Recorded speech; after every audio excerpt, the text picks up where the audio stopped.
That's right, we are using Abomination, and this is a single target dungeon or raid build. You may find other uses for this as well. However, let's go ahead and look at all the other skills here. We're using Skewer, Shroud of Night, Mephitic Cloud, and also Shadow's Edge. And I think it's important that we jump into the essences right now to see how all of these skills are actually going to work together, because I'm sure this might not make a lot of sense to anybody if you haven't tried a combination like this yet yourself. What we're using for the Helm is Hush. This is going to increase the duration of Shroud of Night, and it's going to reduce the cooldown if you have this piece awakened. This is absolutely huge, because when we pair this with the chest, which is going to empower only us, causing every other primary attack to conjure a shadowy apparition to attack enemies, well, the Essence Mastery is also going to reduce the cooldown, as well as another reduction from the Awakened property. Now, there's a maximum to how much cooldown reduction you can have for one skill, but this is going to basically allow us to have 100% uptime. We'll show that in the video, so keep an eye on that. You can actually just keep Shroud of Night active at all times, meaning that we're always going to have those primary attacks empowered. Now, this is probably your first indicator that this is not like another Blood Knight that you may have seen, because this Blood Knight is actually going to be focused on primary attacks. In the shoulder slots, I don't have any of the correct essences at this point, and this is what I've really been waiting for. However, there are actually multiple choices here. You can run Bright Arrival while Abomination is active. Defeating an enemy increases the remaining duration of Abomination up to a maximum of 6 seconds, or you can run Consent to Ecstasy. When Abomination is active, defeating an enemy grants you Abomination's Might, increasing your damage done by X% up to a maximum, and this is going to increase with Essence Mastery. Now, if you're in an encounter like a raid encounter that has only one target, you're going to want to swap this off. So you need something for a backup here, and my choice here would be Dismal Figure. This is going to cause Mephitic Cloud to also cause harmful effects to last 39% longer. Now, if you're running anything with a damage over time component, even including Seeping Bile, this is going to be a huge benefit to a single target, right? A Seeping Bile of 40% longer duration is a lot of damage, especially when there's no other choice if there's no additional targets. Consent to Ecstasy would be my choice in a fight where there's regularly going to be mobs spawning, trash mobs, whatever it may be, because defeating them is just going to give us this kind of passive additional damage boost. For the Pants slot, we're running Night Flare. While we remain inside Mephitic Cloud, your attack and movement speed are increased by X%, and also some cooldown reduction for this ability, well, if it's awakened. Now, because of this, we're going to run Shadow's Edge. So using Shadow's Edge as the primary, this allows us to drop our Mephitic Cloud and just fire away, right? Because we now have that mid-range projectile. And because of that, we're going to run the Mercy's Plight in the offhand slot, and Shadow's Edge is going to mark enemies, causing them to erupt for additional damage when reaching 4 marks. The damage is going to increase by 30% per Essence Mastery, making this just a really big boost to this primary attack. And Shadow's Edge damage is going to increase by an additional 10% if you have that slot awakened as well. Now, the final 2 essences are going to affect Skewer. This is going to allow us to have the Leaping Smash, which is going to rise us up and crash down. Now, this is what we're using for mobility and to reposition. On top of that, there aren't a whole lot of choices here. In the offhand, we're going to run the Sprig of Hawthorn, and this is going to increase our damage when we use Skewer as well. And this is actually the main reason for running Skewer. I'm not sure at this point, I haven't done enough testing, if it's beneficial to always use Skewer when it comes up, or if you just want to use Skewer in situations where you need it and just kind of benefit from that damage boost.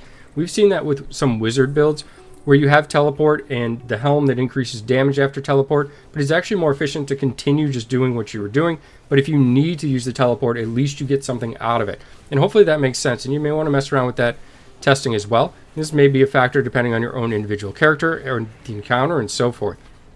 What's important to note here is the Essence Mastery for Sprig of Hawthorn increases your damage done all sources of damage. So every time we Skewer, we're going to get not just bonus damage from Skewer itself, from some of these awakened properties, but we're going to get just raw damage increase for X amount of seconds. Alright, we've seen the gameplay at full speed, so let's slow things down now and talk about some of these skills and how you'll kind of go about utilizing them in this build. Skewer can be used either as a means to travel or as a method to go in and engage your enemy. You'll gain this damage buff when you use it, and then you'll just have increased damage when you fire off your primaries. Shroud of Night, given you have the proper cooldown reduction to make use of it in this build, you cast Shroud of Night, you'll be in here, your attacks will be empowered, just causing basically additional damage every other attack, and this cooldown will actually end, and we'll be able to just immediately cast it again while the buff is still active. We even have a little bit of leeway here, so we have 100% uptime on that. For Mephitic Cloud, well, this is going to give us a pretty large attack speed buff as well as movement speed, which will help us kind of move around if need be. When we cast this, even at Essence Mastery level 2, you get a nearly 20% increase to both attack and movement speed. Very nice when you have that available. Works as a nice means of burst. We also have Abomination, of course. Now, a lot of people don't realize, but you can cancel this skill. When I enter it, you'll notice that the ability to the top right here will actually be my R1 on my key bindings, but hitting that will actually bring you out of it. I just want to make sure that people are aware of that. A lot of people have been asking me, you're saying, oh, it's no good when you get in there, you can't even cancel it. Well, there is a way to do that. Another thing I want to point out Abomination is you can precast your other skills. So for me personally, I like to get both the Shroud of Night and the Mephitic Cloud, and then I'll go into Abomination, and you can see that I'm able to just kind of flail around in here and make use of all of these. Now, if the timing doesn't work out, I don't know at this point. I haven't done enough testing to say, oh, well, you only want to wait, say, 4 seconds. If you have to wait longer than that, you may as well cast Abomination. I don't know at this point, but there's obviously going to be some breaking point for that, so to speak. And I was pretty tentative. I tried so many builds to make Abomination work and just really struggled to find one. And I was glad that I kind of landed on this one, and even happier that it works for dungeons and raids, because I think the skill is just kind of cool in general and is really defining for the class. No other class has an ability that they can use, which then changes their toolbar. And in time, we may get essences that add another ability to that loadout when you go into Abomination form. Who knows? So really happy to kind of be able to present this in general, just as kind of an off note there. So let's talk about set pieces in Paragon. Now, you may be surprised to hear this, but I'm actually running 4-piece Shalbas, and there's a very good reason for why I'm not running 4-piece Vithus. When you use Abomination, it doesn't proc or trigger the 4-piece Vithus effect. And on top of that, when you're in the form, there's no way to reapply the buff either. You have to leave the form before you can use something like Shroud of Night to reapply it. So what I actually find more beneficial is running 4-piece Shalbas, which will stack from primary attacks whether we're in Abomination or not. On top of that, I do run 2-piece Vithus, mainly to extend the duration of Shroud of Night, and this way you can have that 100% uptime that I mentioned. For Paragon trees, I use Weaver. We're weaving between primary attacks and skills, and for whatever reason at the moment, whether this is a bug, I'm not actually sure, but just simply using Shadow's Edge with the essence that I have will accumulate stacks. You don't even have to alternate or weave. You can literally just throw your Shadow's Edge and gain stacks. So curious if that will get fixed at some point or if that's working as intended. But in the meantime, it's very good for this tree. I could also see Duelist being a potential option for dungeons or raids as long as you have somebody else to kind of take hits. As I've said before, this is actually technically a mid-range build. You don't have to be in melee range unless you're in Abomination form. So if you're using that Mephitic Cloud, you don't have to be up close and personal. So a lot of times I think I'm kind of even inclined to get as close to the target as I need, just because I have Blood Knight being melee in my head.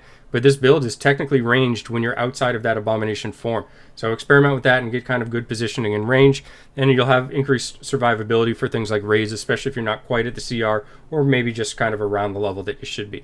As always, thanks for taking the time to watch, and have a great day.